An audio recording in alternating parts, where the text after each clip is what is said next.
تموت فردا وتأتي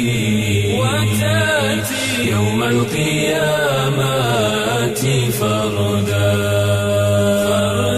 طوبى لعبد تقي لم يألو في الخير جهدا. يا لها من رؤيا مؤثرة لمن كان له قلب أو ألقى السمع وهو شهيد.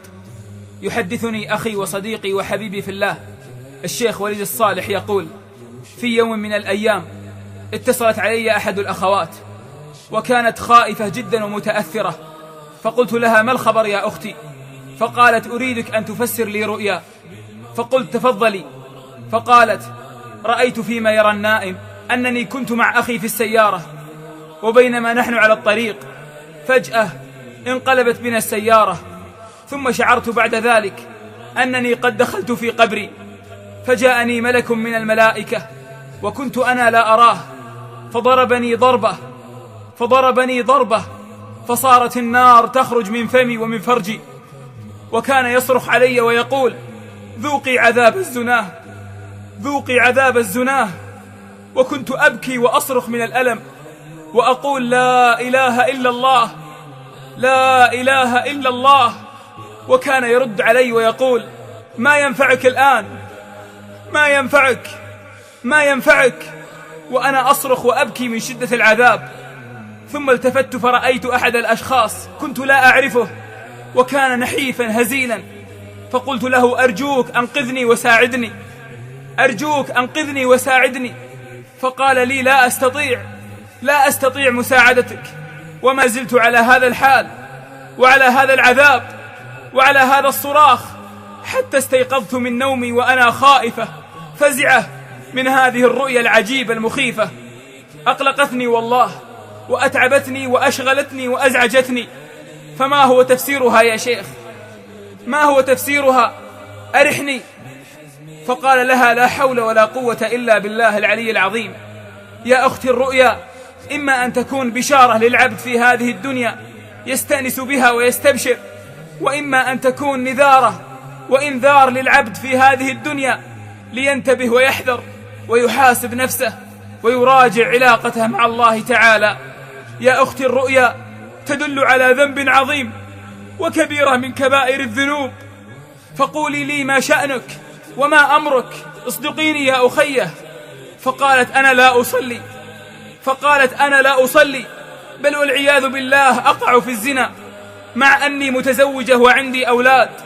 فقال لها: لا حول ولا قوة إلا بالله العلي العظيم. يا أختي، هذه الرؤيا إنذار من الله لك لتحاسبي نفسك وتتوبي توبة نصوح وترجعي إلى الله وتحافظي على صلاتك وتحفظي نفسك وعفافك. وإن هذا الذي رأيتيه هو عذاب القبر. نعم، هو عذاب القبر، أسأل الله أن ينجينا وإياكم منه. وهذا الشخص النحيف الهزيل الذي رأيتيه في منامك الذي لم يساعدك هو عملك السيء. نعم، هو عملك السيء. فقالت: أنا تائبة توبة نصوح بإذن الله، وسأحافظ على صلاتي وأترك المعصية وأرجع إلى ربي، وأسأل الله أن يتقبل توبتي وأن يغفر لي، ولكن لا تنساني من دعواتك. لا إله إلا الله، ولا حول ولا قوة إلا بالله العلي العظيم. يقول عليه الصلاة والسلام في حديث الرؤيا: رأيت تنور يوقد من تحته نار، ورأيت بداخله رجالا ونساء عرات يصيحون ويصرخون ويتضاغون من شدة العذاب. فسألت جبريل وقلت: يا جبريل، من هؤلاء يا جبريل؟ فقال: أولئك الزنات والزواني. لا إله إلا الله، ولا حول ولا قوة إلا بالله العلي العظيم. أين بعض الإخوة والأخوات اليوم الذين ما زالوا لا يصلون، وما زالوا متهاونين في صلاتهم، وما زالوا في العلاقات المحرمة، وما زالوا في اللواط والزنا والعياذ بالله، وما زالوا مصرين على المعاصي والآثام؟ متى نتوب؟ متى نعود إلى الله عز وجل؟ أيسرنا أن نموت على هذا الحال؟ أيسرنا أن نموت على سوء الختام؟ تحبون الجنة؟ ماذا قدمتم لتدخلون الجنة؟ تخافون من النار؟ ماذا تركتم لتنجون من النار؟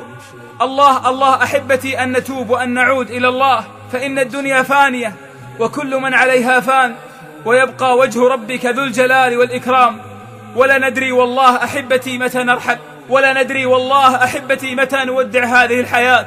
أسأل الله أن يوفقنا وإياكم إلى الهداية والتوبة. وإن هذه الرؤيا وهذه القصة لهي عبرة وعظة لمن كان له قلب أو ألقى السمع وهو شهيد. أسأل الله أن يحسن لنا ولكم الختام. أسأل الله أن يحسن لنا ولكم الختام. أسأل الله أن يحسن لنا ولكم الختام. قد مضى من العيش ردا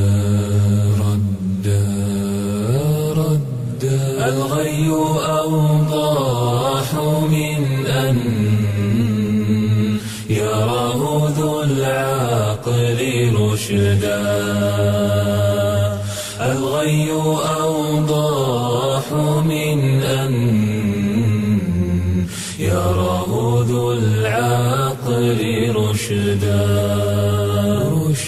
سامح أمورك رفقا واجعل معاشاك قصدا من حزم رأيك ألا تكون للمال عبدا. من حزم رأيك ألا